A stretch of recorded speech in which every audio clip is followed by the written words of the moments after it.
What's up, my friends, and welcome into the PHLY Phillies podcast. We are broadcasting live from the Xfinity Lounge here at the PHLY studios. And as always, the PHLY Phillies podcast is brought to you by our friends over at Bet365. Whatever the moment, it's never ordinary at Bet365. A happy Friday afternoon to you. We have made it to another end of the work week and another week closer to the MLB postseason. And I think this was one of the weirder weeks of baseball that we've seen. And we'll get into all of it in greater detail in just a little bit.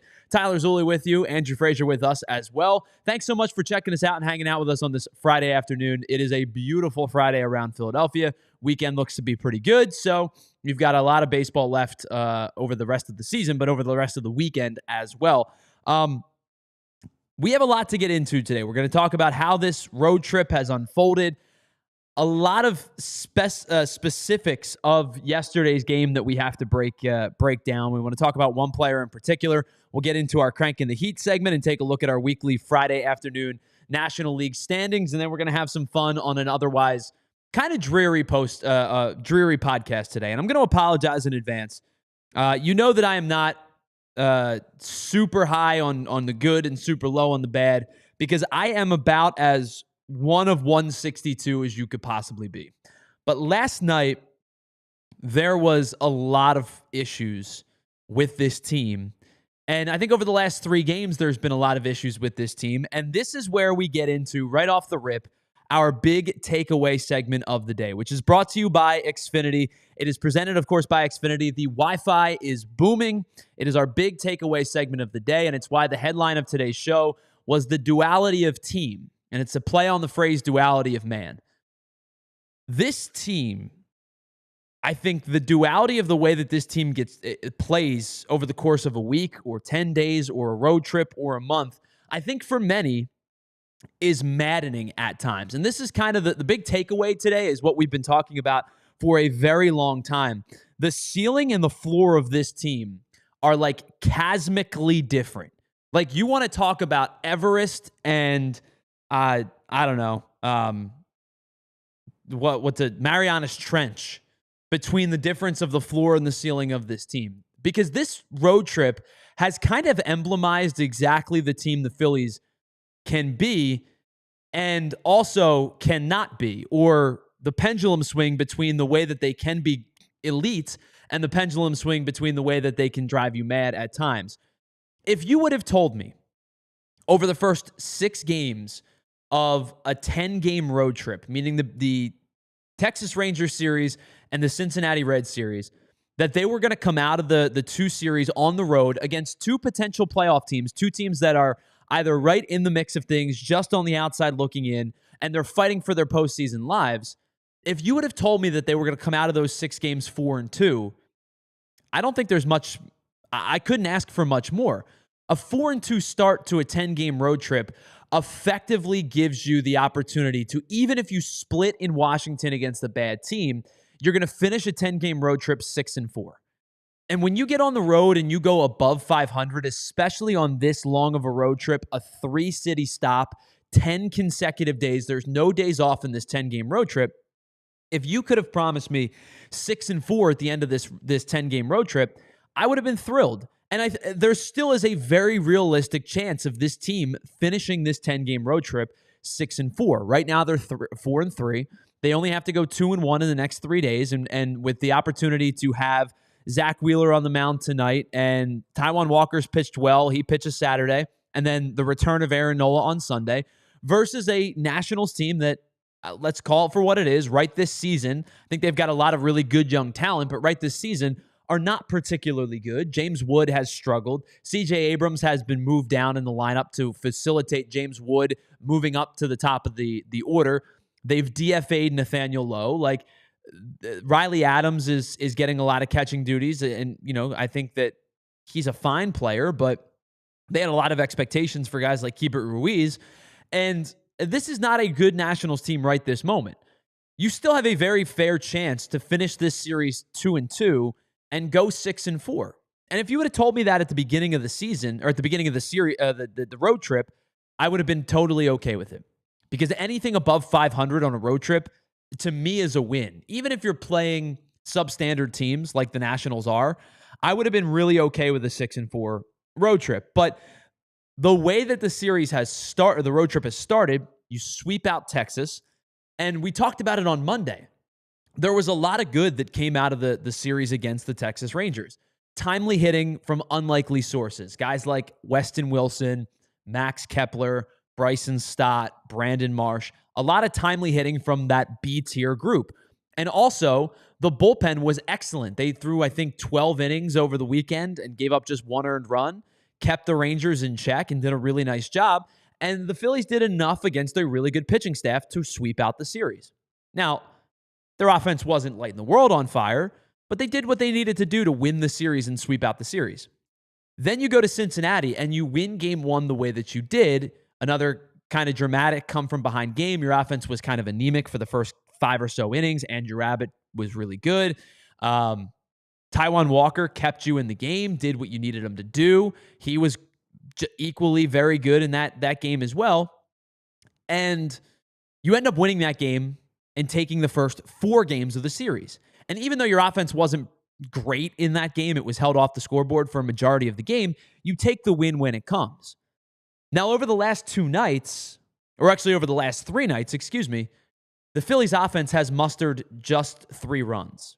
They scored 1 in the second game against the Reds, 0 in the finale against the Reds, and they scored just 2 last night in the first game against the Nationals. And now we are back to the pendulum swing the other way, where when this offense goes cold, it goes cold in bunches. Bryson Stott had a hit in the final game against the Reds. That was the first hit for the Phillies lineup the first time through the order in 4 nights. They went hitless against the Rangers in the finale the first time through the lineup. They went hitless against the Reds the first 2 games, and then Bryson Stott's the base hit that Bryson Stott had was the first base hit the first time through the lineup for the Phillies in 4 nights. And then last night, the offense struggles once again, and you are left scratching your head about individual decision-making by the manager, by the defensive positioning, and really what the question mark should be is, why is this offense faltering once again? And I understand they had issues with their plane yesterday. They didn't get in till yesterday morning or whatever it was, and it felt like it might have been a scheduled loss, but I think when you're playing a team that is as bad as the Nationals and your starting pitcher was as good as he was for 6 innings, you have to find a way to rise above that. And that's where all of these things with the pendulum swing back and forth give you the duality of the Phillies throughout the first 7 games of this road trip, where at times they looked like the team that very well could be a World Series contender at their ceiling when they're getting secondary contributions from some of the guys down in the bottom of the lineup. And on top of it, they're getting really good pitching. Now, the inverse happens over the last couple of nights where the offense goes stagnant all at once, and you're looking back to the number that continues to grow, which is that 3 runs or less thing that continues to play in my head. It happened again last night. The Phillies this year, this stat blows my mind. For a team that is very likely going to win 90 games, for a team that is very likely going to make the postseason, for a team with still a very good chance of winning the National League East. Andrew, if I had to give you a guess, before we do this, I'm going to say hello to Andrew. Andrew Frazier producing and co-hosting today's show. Hello. How are you, my friend? I'm good. How are you? If I had to give you a guess, how many games this year the Phillies have scored 3 runs or less in their first 121 games, what would your guess be? My guess, how many games they've scored 3 runs 3 or or less. less. Yep. Oh, man. I actually feel like that's a high number. I feel like we're in double digits. I feel Oh, like we're probably going to go towards 20. 50. Wow. 50 Okay. times this year, the Phillies have scored 3 runs or less. I'll give you the exact number. What I said. 15 times this year, they've scored 3 runs. 16 times this year, they've scored 2 runs, including last night. 13 times this year, they've scored 1 run, and they've been shut out 7 times. Now, listen, you know me. I've been pretty even-keeled about 1 of 162 all season long. And you're going to get shut out. You're going to have bad offensive nights. You're going to win games 1-0. You're going to lose games 10-9, right? Like games that you feel like you shouldn't have won, you're going to win. Games like you feel like you should have won, you lose. It's just that how it happens over 162 games. Mm-hmm. But for a team that is, what are they right now, 16 or 17 games over 500, closing in on their 70th victory of the season.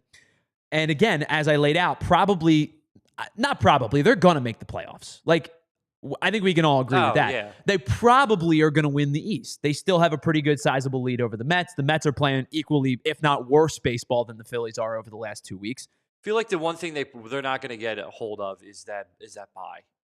That's probably the more they're not going to be the 1 seed. Milwaukee's, there's no way they're running away with the 1 seed. I don't think they get the 2. Now, can they be better than the West winner? Can they be better than the Padres or better than the Dodgers?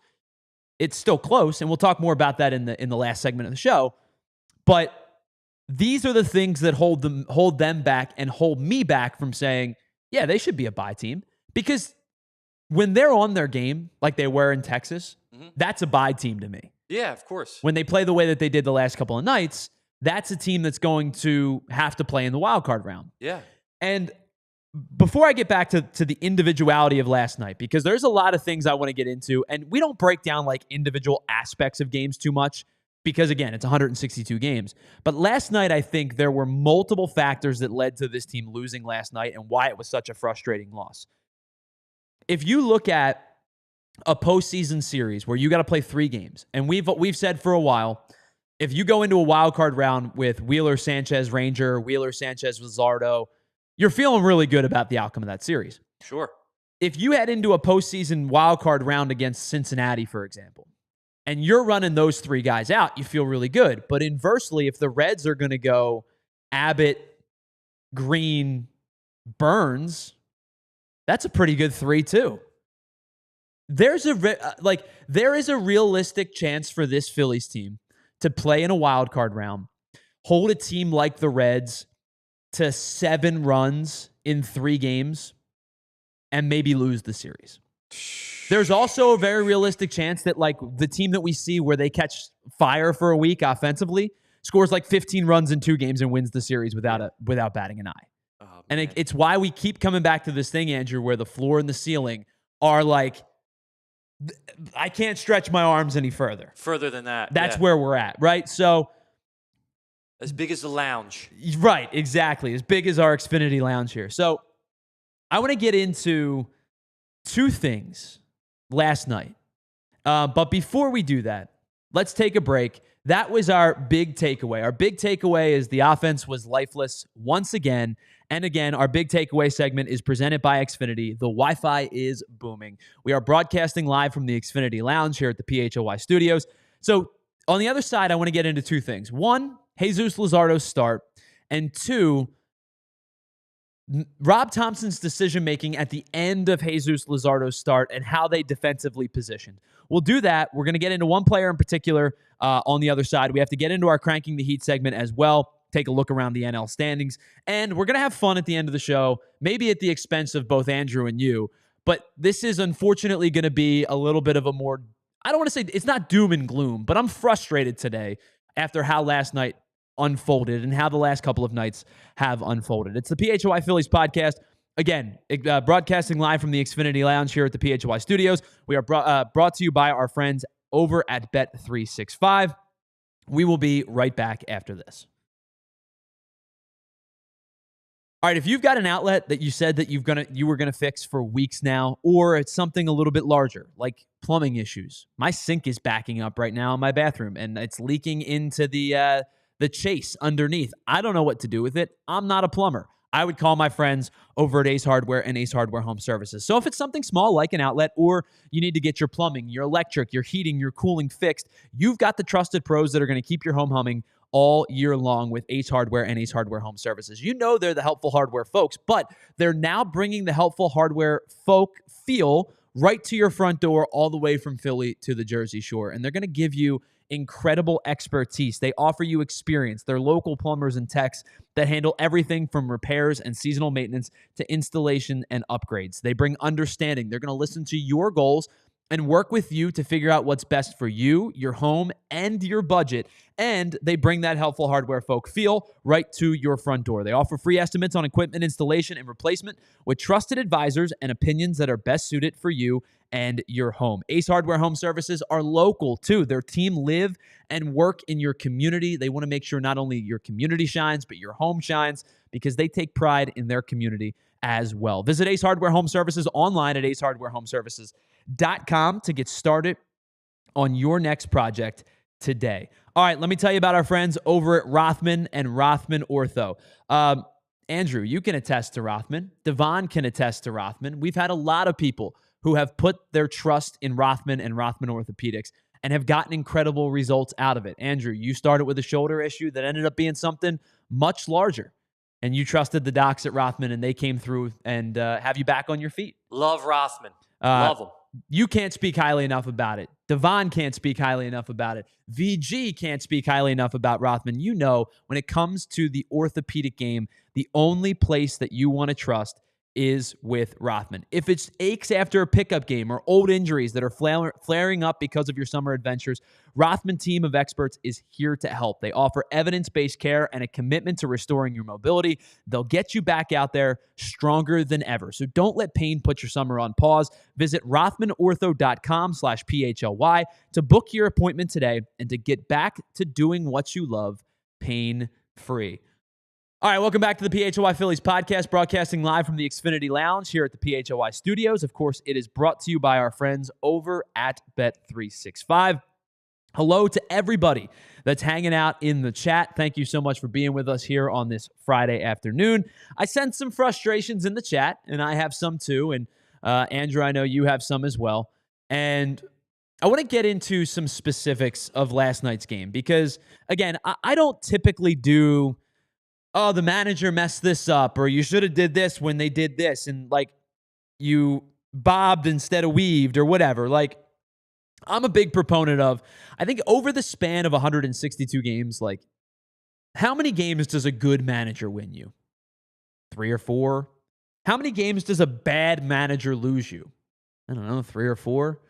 So, like, over the course of 162 games, like, managers are going to pull the right strings. Rob Thomson had a week or so where he was making all the right calls. And we would go, why is Max Kepler in the lineup tonight? Bam, Max Kepler home run. Why is Harrison Bader not playing today? Bam, Brandon Marsh, 4-hit night. Like, he was pulling a lot of the right strings. Weston Wilson is in the lineup today. Boom, clutch base hit, gives the Phillies the lead for good against Texas. So, like, ebbs and flows for a manager exist just like they do for players and for pitchers and things like that. And so I think that having a good manager probably wins you a couple games a year. Having a bad manager probably loses you a couple games a year. Like, I know Yankees fans are really, really frustrated with Aaron Boone right now. I think Phillies fans are frustrated with Rob Thomson more so than they should be. Agreed. But I will say this. I think Rob Thomson made some mistakes last night. And I think Rob Thomson's mistakes, and not just Rob Thomson, but his coaching staff's mistakes last night, had a pretty sizable factor into last night's game. And before I get into anything, I will say this. I've seen this a lot on Twitter where you go, man, Rob Thomson was bad last night. And somebody fires back, yeah, but the offense only scored 2 runs. Or you go, man, offense was pretty bad last night. Yeah, but they shouldn't have left Jesús Luzardo in the game, and Orion Kirkering had to come in. And it's like multiple things can be true. The offense was bad last night, and the offense has been bad for the last 3 nights. And also, I think Rob Thomson did at least hindered the Phillies last night. And the reason I say that is because, is it fair to say last night Andrew Jesús Luzardo was really good through the first 6 innings? Yeah. 7 strikeouts, just the 1 earned run. And he was really mowing guys down after the first couple of innings. So he retired 12 of the last 14 batters he faced before the 7th inning. Mm-hmm. He gave up the home run to Paul DeYoung and a base hit, and that was it. He also had only thrown 83 pitches. So I'll ask you, hindsight not being a part of this, would you have sent Luzardo back out for the 7th? Because I think I would have. I would have, yeah. 83 pitches, that's all it was. Yeah. I get Going it. Like into the 7th, yeah. Hindsight tells you, like, yeah, okay, maybe take the 6 innings and go. And I know Rich Hoffman for the PHLY newsletter basically said, like, take your 6 innings and run. I have no issue with Luzardo starting the inning. No, I don't either. Where I have a problem is Luzardo pitching as deep into the 7th as he did. So he gives up the leadoff walk. I think that probably could have been enough. All right, Topper leaves him in, fine. Then he gives up the double to Riley Adams. That should have been it right there. Mm-hmm. Now, it doesn't change the outcome of the inning entirely because there still would have been runners on 2nd and 3rd as opposed to runners with the bases loaded, but he leaves him in again and he walks another hitter. He walks Lyle to load the bases. So now you've got bases loaded and nobody out. And then he thrusts Orion Kerkering into what feels like an unwinnable spot. And I felt bad for Kerkering at the time because Kerkering's been really good over the last couple of months with inherited runners. Struggled in the beginning of the year, has been much better as of late. But he puts Kerkering into this like unwinnable spot. He gets the first out on a pop-up. And then with the bases loaded and Jose Tena at the plate, they decide to have basically the entire infield in. Now, I know that Jose Tena runs well, and the metrics tell you that it's going to be hard to turn a double play, especially on a ball that's not hit directly at either Bryson Stott or Trey Turner. But in my non-managing the MLB thought process, I would have gone with corners in, middle infield at double play depth. And what that would have done to me is allow me to, if the ball gets hit at Edmundo Sosa at 3rd or at Bryce Harper at 1st, you come home with it. Right? Especially if they're coming in, you come home with it. If the ball gets hit to Trey Turner at short or Bryce Harper at, or Bryson Stott at 2nd, what that would have allowed me to do was to kind of naturally turn 2, or at least have an opportunity to naturally turn 2. And I think the worst case scenario on that ball that got hit by Tena, that got through and scored the 2 runs because Trey Turner was playing in, the worst case scenario to me is that Tena busts it down the line, beats out the throw, the return throw back to Bryce Harper. You get the force out at 2nd, 1 run scores. But instead of it being 3-2 with runners on 1st and 2nd, it would be instead 2-2 with runners runners on 1st and runners on 1st and 2nd. It would be runners on 1st and 3rd, 2-2 with 2 outs. I think in that scenario, and again, hindsight's 20/20, but in that scenario, I would have played the corners in and the middle infield at double play depth. And if I would have given up, I guess you give up the run for the attempt at the double play. And if they don't get the double play, again, you've got runners at the corners with 2 outs, but it's a tied 2-2 ball game as opposed to a 3-2 ball game. So again, I am not sometimes managerial decisions are just downright bad, and sometimes they're objectively good. And I think most managerial decisions in the span of a game, in the span of a series, in the span of 162 fall somewhere in the middle. And it's up to the players to make the plays on the field. I think looking back with hindsight last night, I'm not entirely sure Rob Thomson pulled the right strings. How do you feel about that, Andrew? I feel indifferent about it. And I think that's how I feel most of the time about managerial decisions. I think the reason I bring this up is because last night to me felt like twofold. One, it felt like a game that the Phillies probably could have and should have won against the bad Nationals team. 100%. And 2, as I brought up with the runs scored earlier in the show, it feels like a game that we've seen happen a lot for the Phillies. Not the outcome of them losing the game late, the outcome of them getting a good starting pitching performance and not being able to score when it mattered. And again, 50 times this year now, they've scored 3 or less runs. And I think the managerial decision last night is not the reason they lost, but it's a part of the reason they lost. Yeah. I think it was more so than most managerial decisions. That's the only reason I bring it up. The other thing that I want to get into with Jesús Luzardo, he has had a weird year.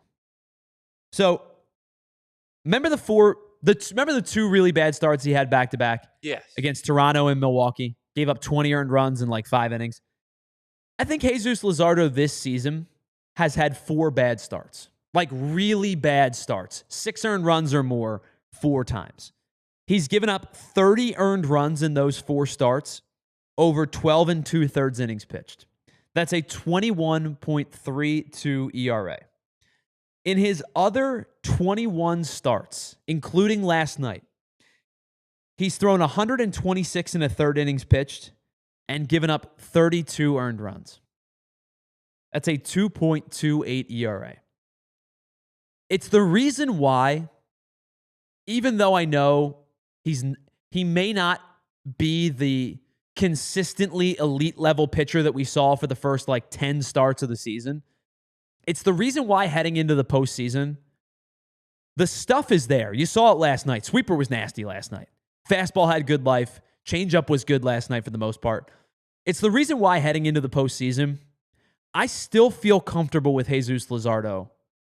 I don't know if he's going to start or if he's going to pitch out of the bullpen, but I know you can't take 4 bad starts away, but having basically almost 50% of the earned runs you've given up come in not only 4 starts, but over less than 13 innings this year. For 90% of the season, Jesús Luzardo has been really, really good. And so if you're going to tell me that heading into it, and this is where the pendulum just back and forth, back and forth, back and forth. If you're going to tell me on the good side of things that the Phillies are going to use Jesús Luzardo as their 4th starter in either, I don't think they need him in the DS. I think the schedule works out that way. But if they get to the CS, I still trust Jesús Luzardo in the rotation for a game 4, especially if you're feeling pretty good heading into that game. Especially if you're up 2-1. And even if you're down 1-2.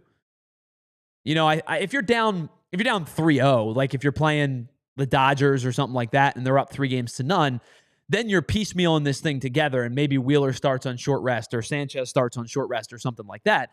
But heading into a game 4, if Luzardo's the guy that gets tabbed, I mean, outside of those 4 really bad starts, Luzardo's been really good this year.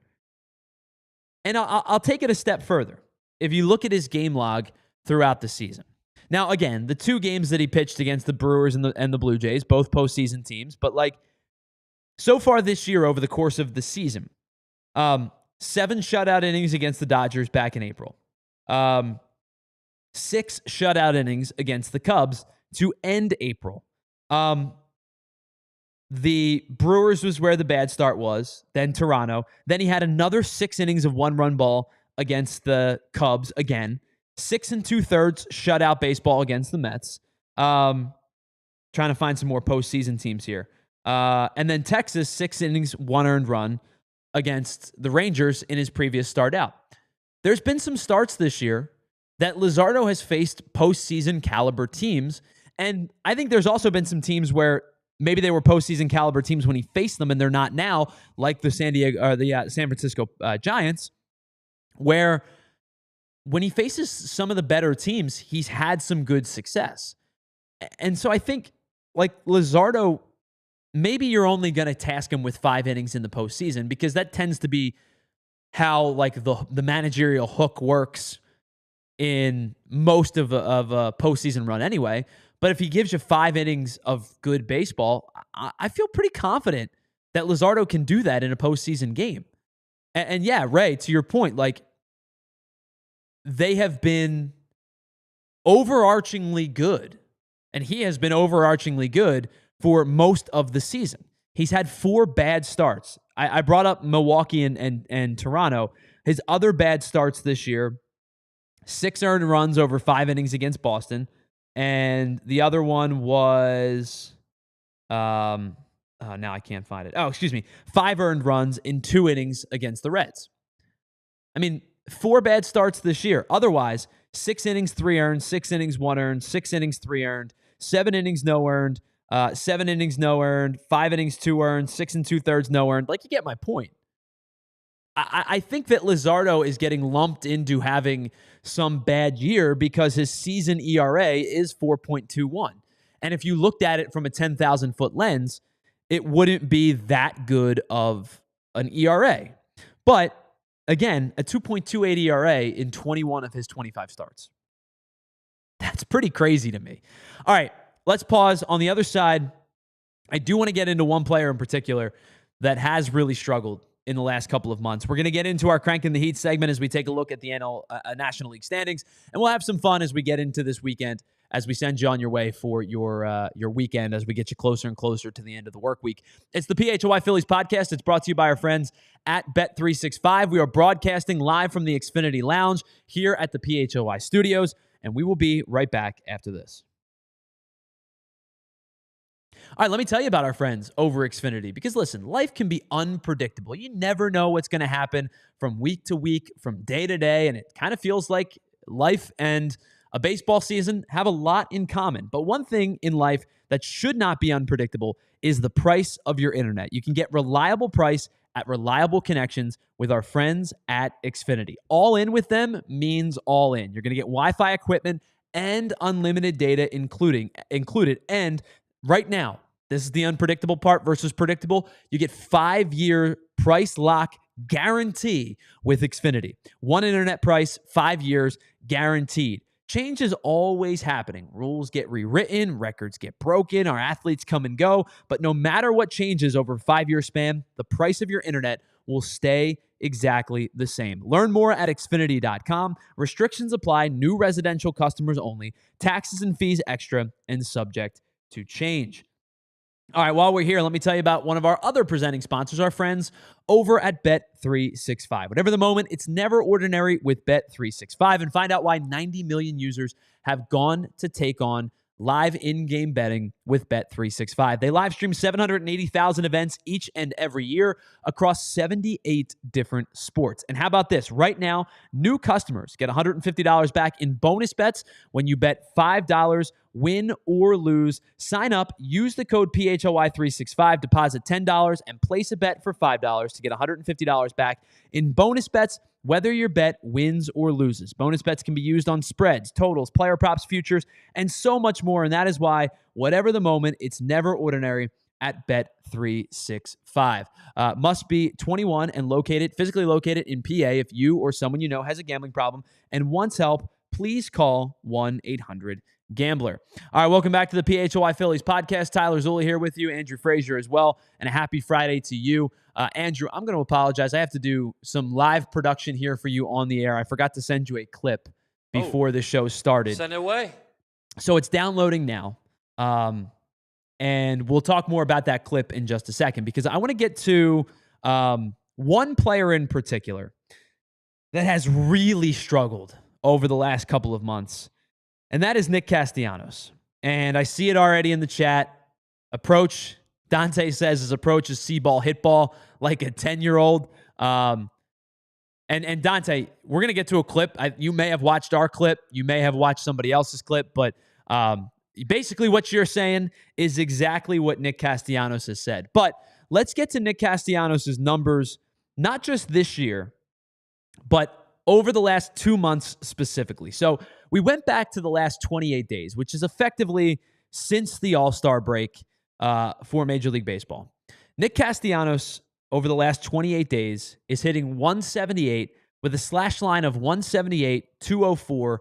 289 is his slug, and a 493 OPS.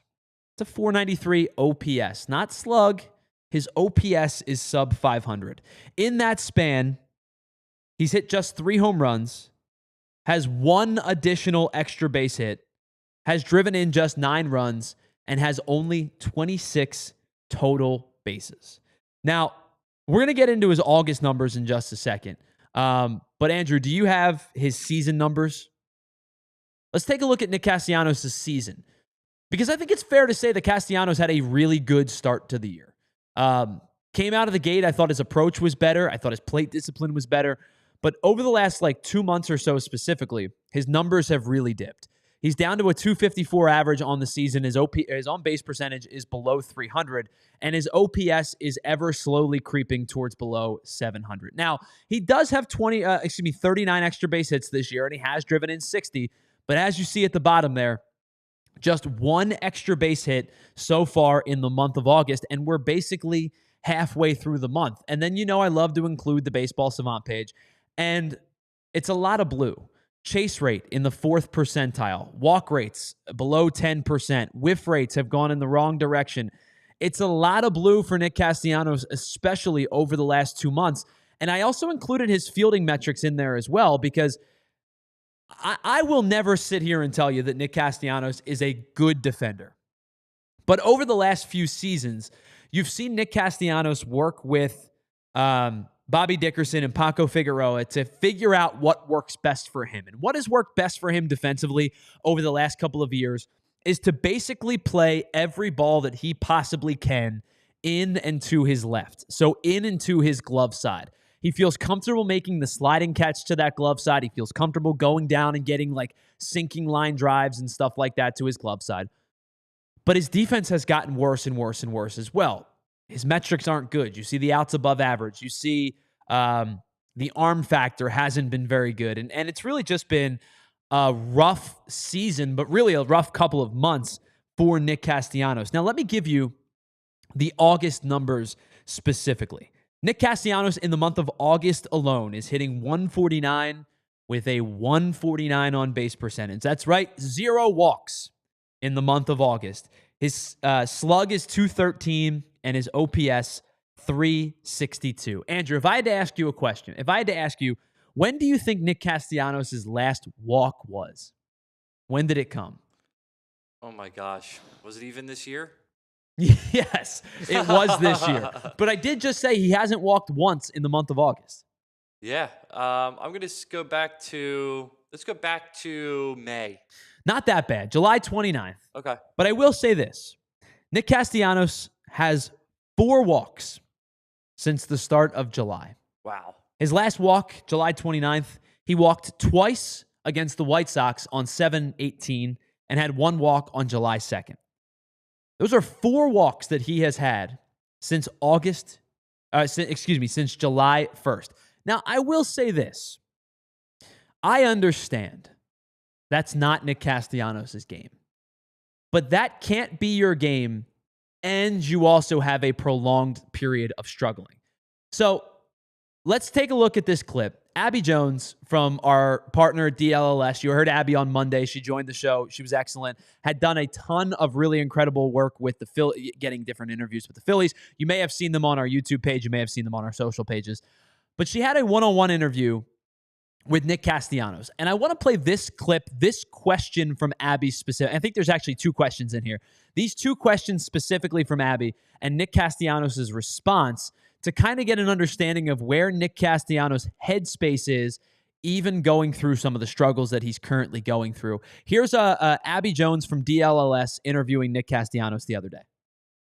And talk about your approach at the plate. See ball, hit ball is kind of a mantra that you're known for. Sure. Where does that start with you? Where's the fine line of also being able to hit kind of any pitch and then also working your plate discipline as well? Well, I think I'm never somebody that goes up there and says this is the one pitch that I'm looking for, or this is the one spot I'm looking for, right? I feel like my hitting approach is more raw than that. But then whenever I need to just dial it back, it's still see ball, hit ball, but it's take less. You know what I mean? Just really be able to settle down and take what the game gives me instead of aggressively trying to drive something out of the park. Mm-hmm. Would you say that that's grown from your ability to recognize pitches in the box? Not necessarily. Okay. I would say you're talking about my approach. Yeah. I would say that approach has just kind of been authentic to who I am since I've been in coach pitch. Yeah. You know, and like it's kind of gotten me this far to, you know, like hit stupid, you know, because whenever I try to get smart, it usually doesn't work out. And I will say this, and again, thank you to Abby Jones for facilitating that interview. I will say this. I am okay with C-ball, hit ball in a lot of spots. I think that there is time and place for C-ball, hit ball. I think you have seen it at his peak, especially even in the postseason. You saw it against the Braves a couple of years ago. Nick Castellanos may have been the best hitter on the team during that Braves series. But you've also seen it in the valleys where the Arizona Diamondbacks did it to him, the New York Mets did it to him, and now you're starting to see it again this season where if I were the opposition, I would just I would never throw him a strike. And if he draws a walk against me, good for him. Because he's not shown me the propensity to draw a walk over the last 2 months. We've said it, 4 walks since the beginning of July. If he draws a walk against me, heck, if he draws 2 against me, I would rather live with that than me giving him something middle that I know that he can crush. Because I do still believe Nick Castellanos is a good hitter. And when I say a good hitter, I mean bat-to-ball skills are still good. When you give him a pitch in his zone, his skills are still good. But I will say this. I think time and place is very important. And you can be an ambush guy in certain spots. But I also need you to recognize when your spot calls for you, don't be ambush. When your spot calls for you to say, hey, the first 2 guys just got out on 3 pitches. Let me take a look. Or inversely, I just watched 2 guys draw walks on 10 pitches. Let me take a look. Let me see if this guy comes into the zone. And I'm a big believer in all of these conversations are relative, right? Because Nick Castellanos could watch this clip and say, what level of professional baseball did you get to? And the answer would be none. I'm a podcast host. I played high school ball. I wasn't really even that good. But I think it's all relative to the conversation. You could sit here and say, well, my approach worked. Yours clearly didn't. You didn't have the talent to get there, which is a fair point. But I do think there has to be a time and place conversation where if I'm recognizing it as a podcast host and many fans are recognizing it as just fans and lovers of the game, I think there has to be a conversation of, I know you don't want to get over thought processy. That's not the way that you play the game. But if I were facing Nick Castellanos, especially if I were right-handed, here's how I would start the at-bat. Slider down and away. Or breaking ball down and away if I didn't have a slider. If he doesn't go after it, I'd go with the fastball on the hands but out of the zone. And I would work those 2 types of pitches out of the zone until he either sat on one and took multiple pitches for a strike or got himself out. And at this current juncture, it would be breaking ball, off speed, down and away, and I would pepper that pitch until he told me that he was willing to lay off of it. And at this current moment, I've not seen a lot of lay off of it. And it's why the chase rate's gone in the wrong direction. It's why the whiff rate has gone in the wrong direction. And it's why I've seen some uncompetitive at-bats as of late from Castellanos. And I know it feels like I'm singling this guy out, but the numbers have been bad. He has struggled over the last 2 months. Trey Turner has come back down to earth a little bit over the last couple of months. August has not been particularly kind to Bryce Harper, who had an incredible July. He's been a little bit slumpy in July. Slumpy a word? Yeah, I would say Been it's a little word. slumpy in July. He's been, yeah. You know, you're platooning positions right now. You have a lot of platoon positions. You're still platooning third until Alec Boehm comes back. You're platooning second. You're platooning at least one position in the outfield. You need some consistency from the guys you were hoping to get consistency from. And right this moment, again, I'm not trying to single the guy out, but he's not been very good. Nick Castellanos is not providing you a whole lot of consistency. And that, I think, is the frustrating part for a lot of people, whereas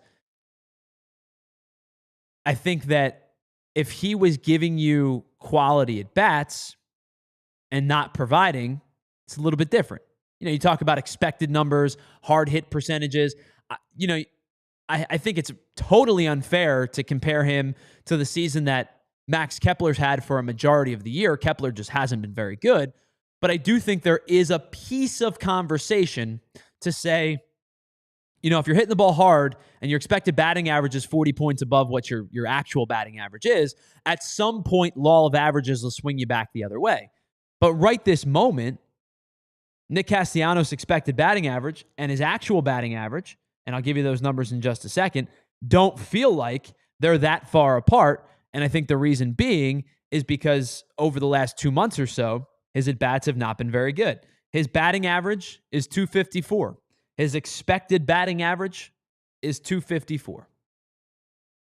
The computer tells you Nick Castellanos this season, for the lot of good he did in the beginning of the year and the lot of bad he's producing right now, has been exactly the hitter that they expected him to be. If you take it a step further and you go to his slug is 408. His expected slug is 435. So he's expected to be a little bit better in the gaps department, the doubles department, the extra base hits department.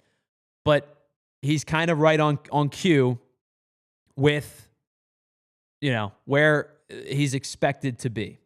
And I think, again, at this point, my approach, if I were a lefty, as I am, I'd go change up heavy down and away. If I was a righty, I'd go slider heavy down and away and make him adjust to me.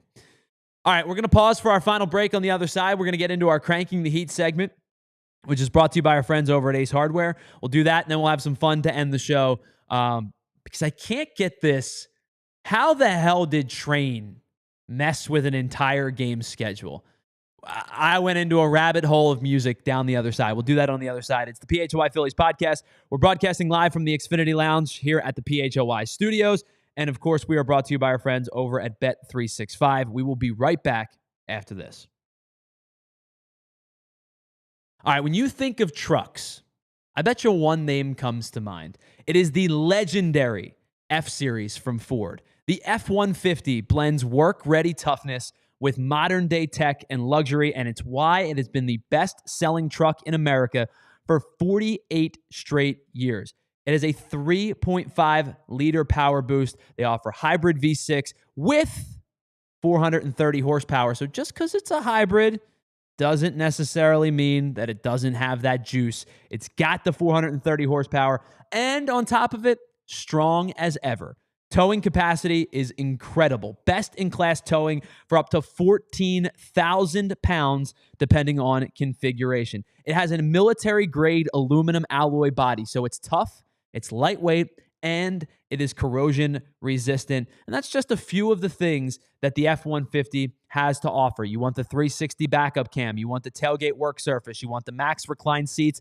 It has it all. That is why when you're thinking about getting a truck, you're thinking about the Ford F-150 and the Ford F-Series. For more information, head on over to your local Ford store.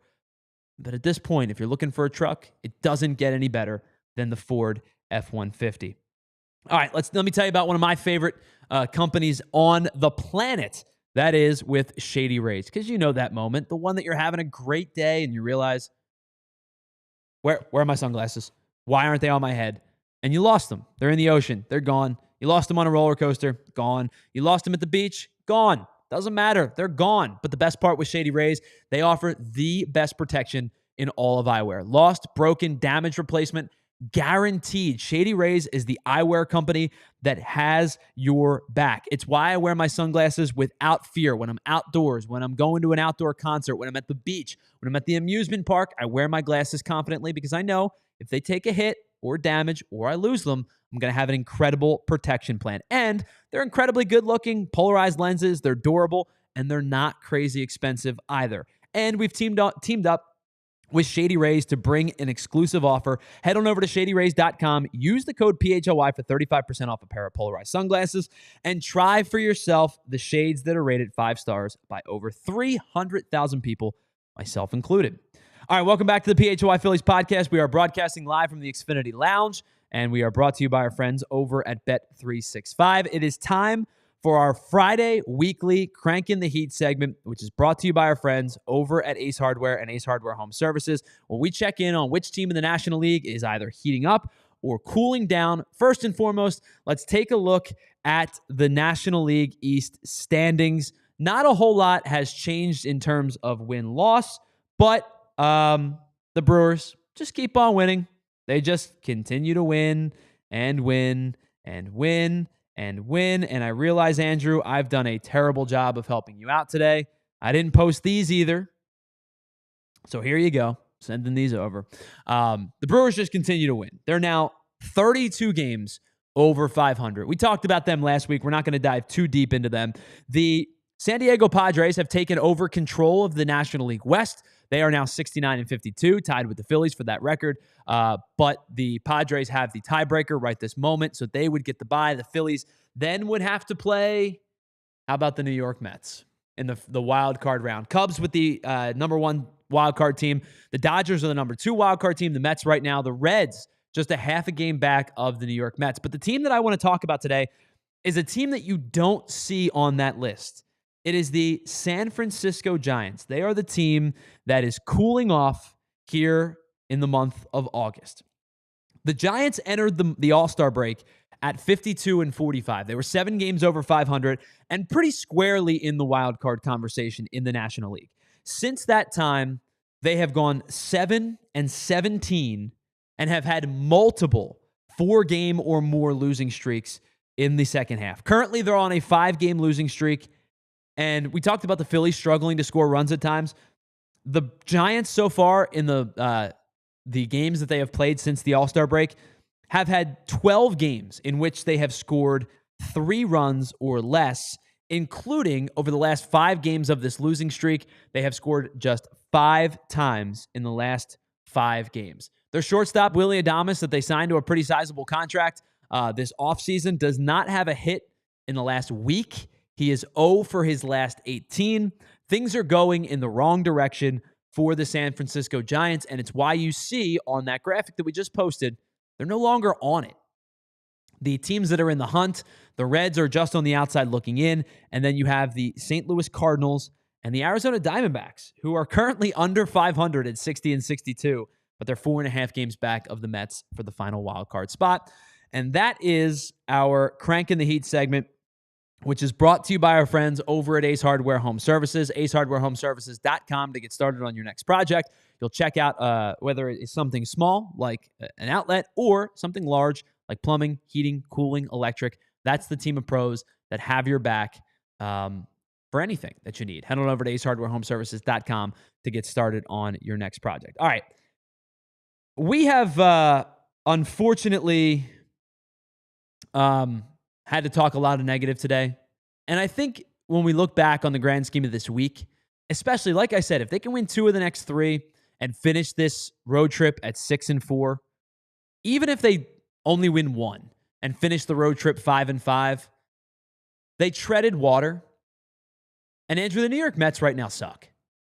They're playing some dreadful baseball right this moment. And I know when you look at the standings, you would say, man, I would really have liked to have put some distance between us and the Mets. And they have done that. They are still 5 games ahead of the Mets. If they finish 5-5 on this road trip, meaning that they win just 1 of the next 3, they'll be 70-54. If the Mets go, even if they go 2-1 over the rest of the weekend, they'll still be 4 games better than the Mets. Yes, I know you would have liked to have put some distance between yourself and the Mets, but you've treaded water enough.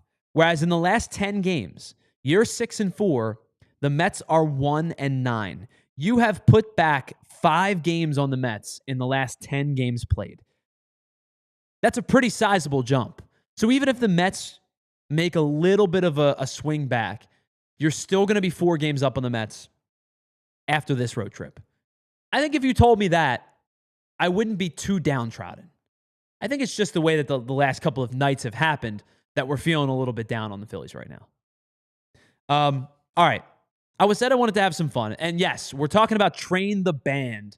Because if you've heard me talk on Wednesday, we were talking about the weird start time because Train played a show.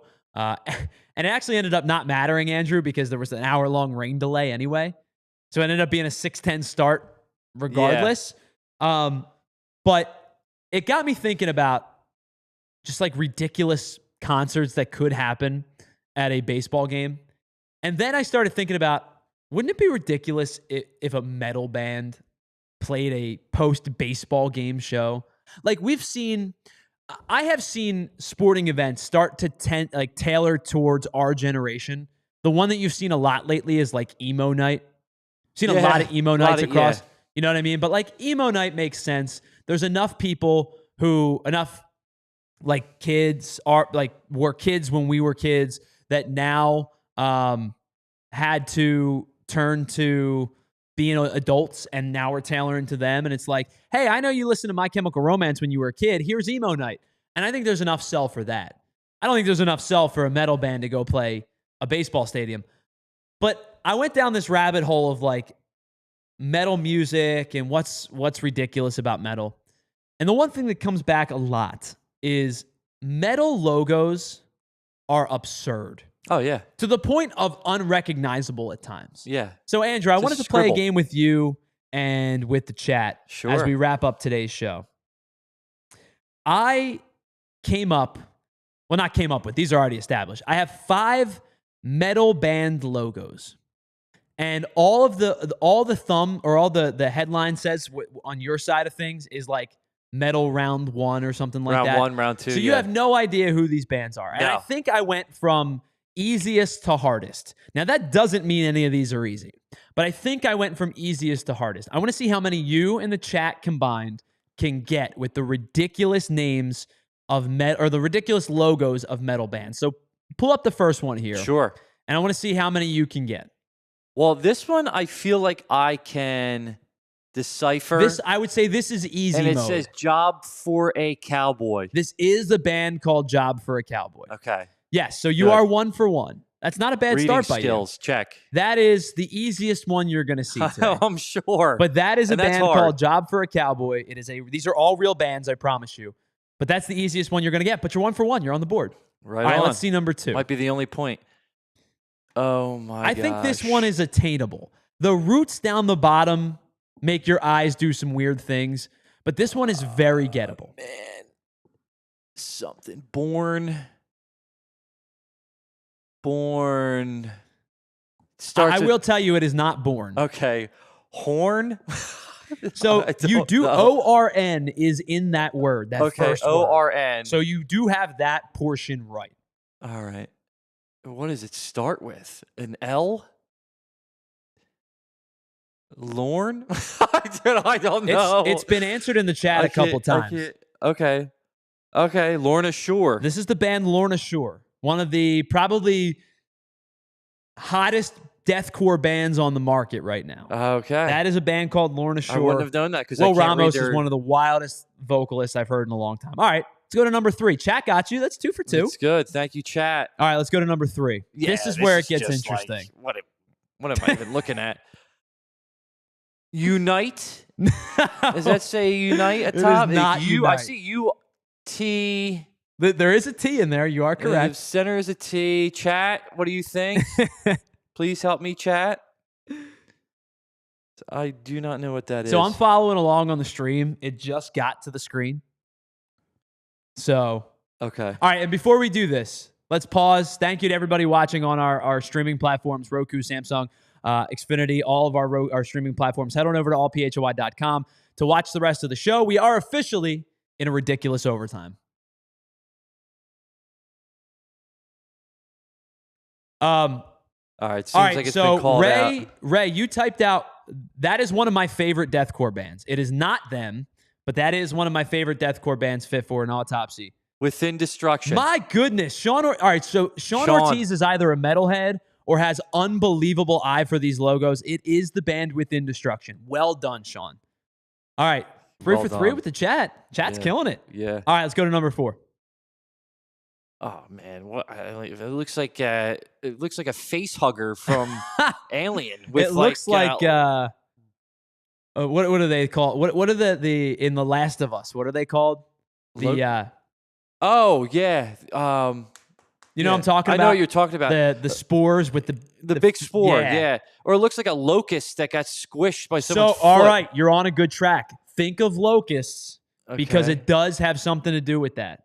Okay, is it like a biblical thing? I think it might be. Yeah. I don't like know off the rapture? top of my head. Is it like a rapture type thing? But Locust you swarm? might be onto something. Locust swarm? I'm well. The What did you just antenna- say? Locust swarm? Your second word is right. Swarm.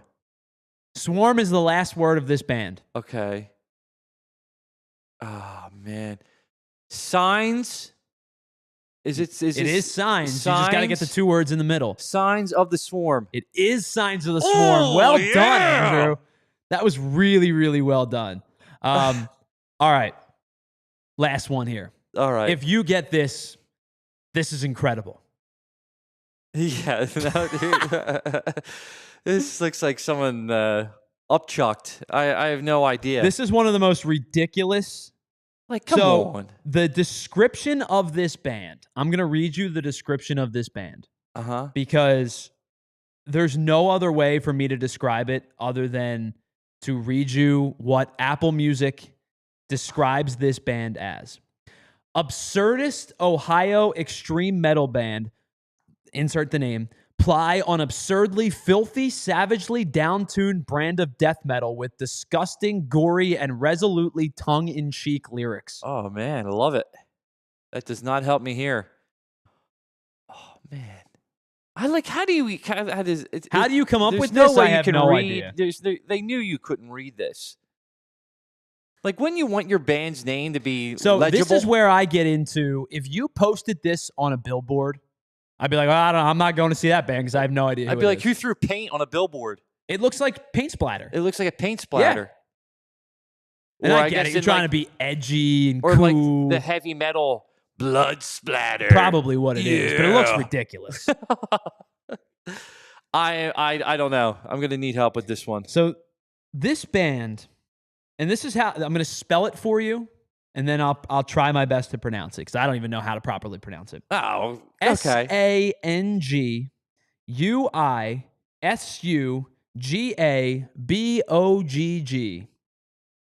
What?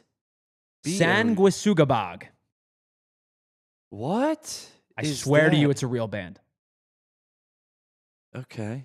That's where I figured of all the one, like, there's no way you can, it's unlegible. Yeah, there's no. It's unlegible. Can you say that again? What was it? I'm assuming this is how you pronounce it. Sanguisugabog. Wow. Okay. Sure. Yeah, I guess it's real.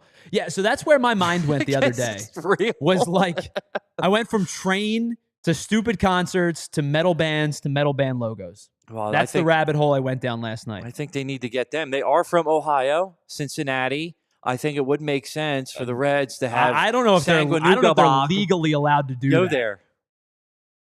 I don't know if they're legally allowed to do that, to be quite frank. All right. The absurdity. I just wanted to have some fun at the end of the show because it was kind of a melancholy show. And I will say this. Again, if the Phillies win 2 of the next 3 this weekend and they go 6-4 on this road trip and they find themselves, what would they be at that point? 71 and 53? Mm-hmm. 19 games over 500? Mm-hmm. I think you can walk out of this week feeling good. By the way, it's not just 10.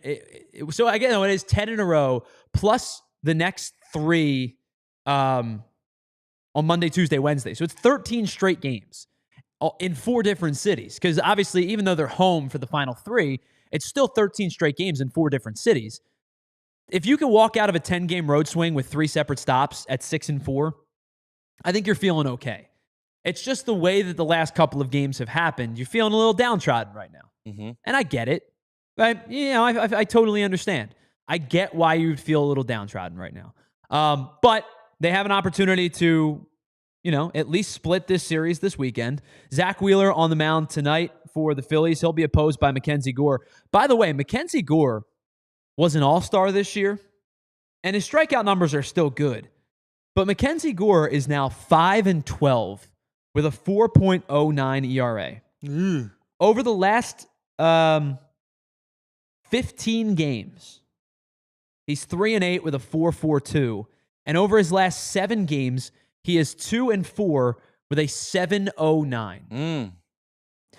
Mackenzie Gore's stuff still plays against the Phillies. Lefty, wipeout slider, power fastball. He gave up 12 hits to the A's on August 5th. Now, his last start out, August 10th, against the Giants was much better. Six innings, 10 strikeouts. But you have an opportunity to get to a Mackenzie Gore that is not the same pitcher that you saw the first couple of times you saw him in the season. Then after that, they will. It'll be Taijuan Walker versus Cade Cavalli. And then on Sunday, Aaron Nola makes his return. I'll be honest, Andrew, I'm kind of excited. He looked really good in his last start in Lehigh Valley. Now, it's AAA, but he had 11 strikeouts and 5 2/3. Yeah. Kind of excited to see Aaron Nola return to the rotation. Me too. I am too. I'm excited as well. Aaron Nola versus Mitchell Parker. By the way, I'm going to put this out here now to anybody that is, the dads of the group or the granddads of the group that says, how do I find the Phillies every time they're on Apple TV? 11:35 on Sunday. Roku TV exclusive. Oh, man. If you don't have Roku, better figure out a way to get it or you're going to stream illegally. I didn't say that.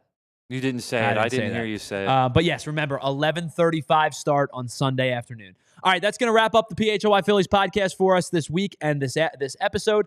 Big thanks to everybody who was in the chat today. Really appreciate you all. Ray Schumacher, K-Red, Colby, Sean Ortiz, Elephant in the Room was here just for a moment. I appreciate you. John Peace, everybody that was here. Dante earlier in the show. Everybody that was here, thank you so much for being a part of it. Anytime, anywhere, 444. Everybody, really appreciate you all. Thank you so much. And of course, a big thank you to Andrew Frazier for co-hosting and producing today's show. We will be back on Monday, 1 o'clock, as we break down the rest of this national series before we turn our attention to the Seattle Mariners, who come to town for 3 Monday, Tuesday, and Wednesday. And then the Phillies finally have a day off on Thursday for the first time in almost 2 weeks. Enjoy your weekend. Have a wonderful weekend. Enjoy the Phillies baseball against the Washington Nationals. And we will see you right back here on the Phillies podcast, 1 o'clock, right here on the PHLY Phillies podcast. Talk to you then. See you. We all silly like the mayor.